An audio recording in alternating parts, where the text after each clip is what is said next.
Good evening everyone, welcome to the playlist series API testing with rest assured. और आज के video में हम कुछ common important interview questions cover करेंगे। मैं यहाँ पे total 5 common and important interview questions cover करूंगा, जो कि आपको ये कॉन्सेप्ट रिवाइज जिससे हो जाएंगे, जो हमने पूरी प्लेलिस्ट में सीखे हैं। सारे तो नहीं होंगे बट कुछ इंपॉर्टेंट है, कुछ कॉमन है जो इंटरव्यू में पूछे जाते हैं, ये कॉमन है। और एक और क्वेश्चन मैं लास्ट में, वीडियो के लास्ट में आपको बताऊंगा, जो एक सिनेरियो बेस्ड क्वेश्चन है। उसका आंसर मैं यहाँ पे नहीं दूंगा, वो आप लोग उसको अपने एंड पे सर्च कर सकते हो, या आपको पता होगा तो आप उसको वीडियो के कमेंट में उसका आंसर जरूर देना। करेक्ट। तो पहला क्वेश्चन हमारा ये है, difference between put and patch request. तो जब हम एपीआई टेस्टिंग करते हैं तो पुट और पैच की रिक्वेस्ट यूज होती है, बट दोनों में डिफरेंस है तो दोनों अपडेट करने के लिए, तो इनमें कंफ्यूजन रहती है कि कौन सी रिक्वेस्ट क्या काम करती है। तो पुट जो मेथड है वो बेसिकली क्या करता है, put replace the entire resource, यानी कि पूरे के पूरे रिकॉर्ड को क्या कर देता है, वो रिप्लेस कर देता है जब आप पुट रिक्वेस्ट सेंड करते हो। Correct. On the other hand patch, patch किस लिए यूज होता है, patch update only specific fields. तो जब आपको किसी रिकॉर्ड की कुछ स्पेसिफिक फील्ड्स आपको अपडेट करनी है तो आप पैच यूज करते हैं। लेकिन अगर आपको किसी रीजन से वो पूरा का पूरा रिकॉर्ड ही अपडेट करना है, आपने वो पूरा रिकॉर्ड गलत डाल दिया है, आप नया रिकॉर्ड तो नहीं बनाना चाहते लेकिन उसको अपडेट करना चाहते हो, then put will be use. तो ये आपको पता होना चाहिए क्योंकि ये एक बहुत ही कॉमन इंटरव्यू क्वेश्चन है। ओके, वो अब हम नेक्स्ट चलते हैं, that is about the authentication, authorisation से रिलेटेड है। तो question that is about, what is the difference between 401 and 403 status code. जब भी हमारी एपीआईज हम रिस्पॉन्स करते हैं तो उस रिस्पॉन्स के साथ एक स्टेटस कोड आता है। तो उसमें से जो स्टेटस कोड हैं दो, जो इंटर रिलेटेड है और जिसमें कंफ्यूजन हो सकती है, 401 एंड 403। तो 401 होता है अनऑथोराइज्ड। अनऑथराइज का मतलब क्या है कि ऑथेंटिकेशन फेल्ड और मिसिंग, यानी कि कुछ एपीआईज होती हैं, जब आप उनको रिक्वेस्ट सेंड करते हैं, उन रिक्वेस्ट को एपीआईज को हिट करते हैं, तो आपको साथ में ऑथेंटिकेशन, कोई अपना आइडेंटिटी साथ में सेंड करनी होती है। वो आपके यूजर नेम पासवर्ड हो सकते हैं, टोकन्स हो सकते हैं। करेक्ट। तो वो जब आप अपनी रिक्वेस्ट के साथ ऑथेंटिकेशन नहीं सेंड करते, तब आपको जो स्टेटस कोड मिलता है 401, यानी कि आप ऑथेंटिकेट नहीं हो, उस पर्टिकुलर एपीआई को यूज करने के लिए ऑथराइज नहीं होंगे। दूसरा होता है 403, जिसका मतलब होता है फॉरबिडन। फॉरबिडन का मतलब यह है कि ऑथेंटिकेशन सक्सेसफुल, यानी कि जो आपने अपना यूजर नेम पासवर्ड या टोकन जो सेंड किया है, सर्वर कह रहा है कि ठीक है, आपका, आप एक वैलिड यूजर हो, बट जिस रिसोर्स को आप एक्सेस करना चाह रहे हो उसका एक्सेस डिनाइड है। ये सर्वर ने उसको मना किया कि कोई भी यूजर उसको एक्सेस नहीं कर पाएगा जिसको आप एक्सेस करने की ट्राई कर रहे हो। तो 403 इज द फॉरबिडन, यानी कि यूजर ओके है बट रिसोर्स को अलाउ नहीं है, उसको डिनाई किया गया। बट 401 यानी कि यूजर ही ओके नहीं है। करेक्ट। थर्ड क्वेश्चन है हमारा, that is about what is Jason path.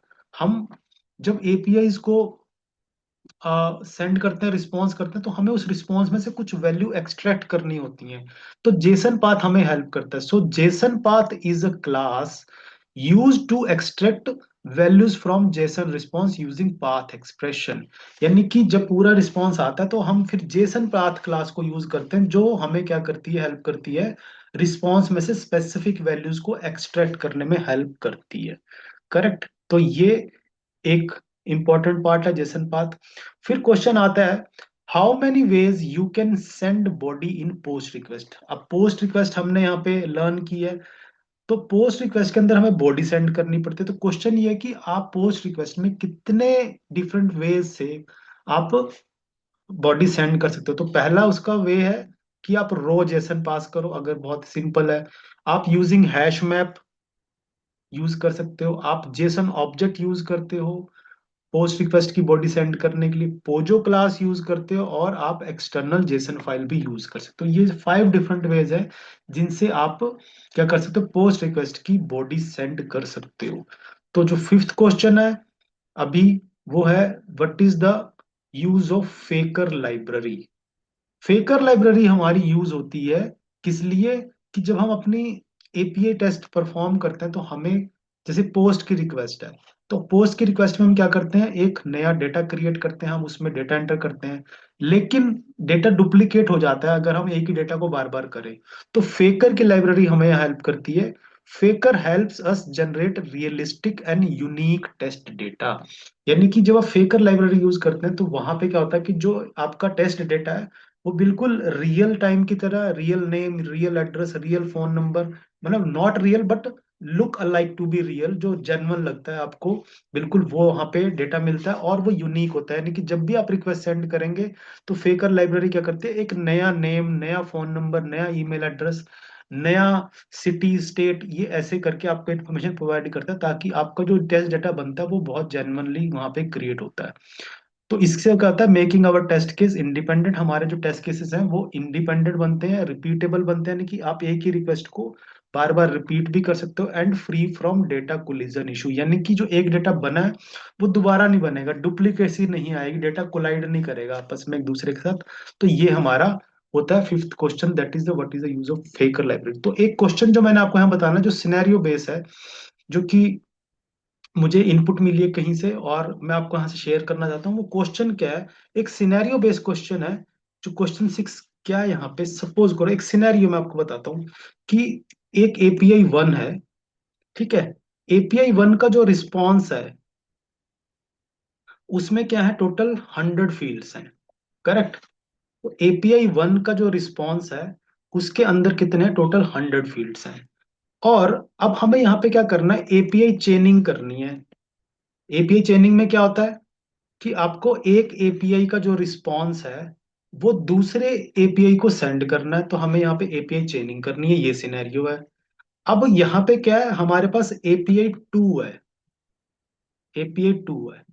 अब एपीआई 2 में क्या करना है, you have to use 50 fields from the response of API 1।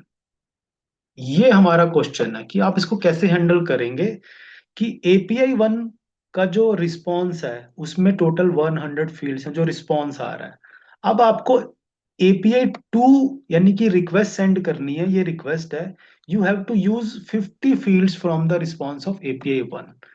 Correct. I hope ये क्वेश्चन आपको समझ में आ रहा है कि आपको एपीआई चेनिंग करनी है, बट चैलेंज यहाँ पे ये है कि यहाँ पे 100 फील्ड्स हैं टोटल, और आपको एपीआई 2 में उस 100 फील्ड में से सिर्फ 50 फील्ड यूज करनी है। तो आप ये चीज कैसे अचीव करेंगे, यहाँ पे एपीआई चेनिंग आप कैसे करेंगे, तो ये क्वेश्चन मैं आपके लिए यहाँ पे एक आपके लिए थॉट के लिए यहाँ पे छोड़ के जा रहा हूँ। आप इसको सर्च कर सकते हैं और अपने आंसर हो सके तो आप कमेंट के अंदर इनको, वीडियो के कमेंट में बताएं कि कैसे ये चीज पॉसिबल हो पाएगी। और मैं ट्राई करूंगा कि आने वाले वीडियोस में इस कॉन्सेप्ट को मैं भी अपने वीडियो में जरूर बताऊं। तो थैंक यू वेरी मच। अगर ये इन इंफॉर्मेशन से आपको हेल्प मिल रही है तो प्लीज वीडियो को लाइक करें, कमेंट करें, चैनल को सपोर्ट करने के लिए सब्सक्राइब करें। Thank you very much.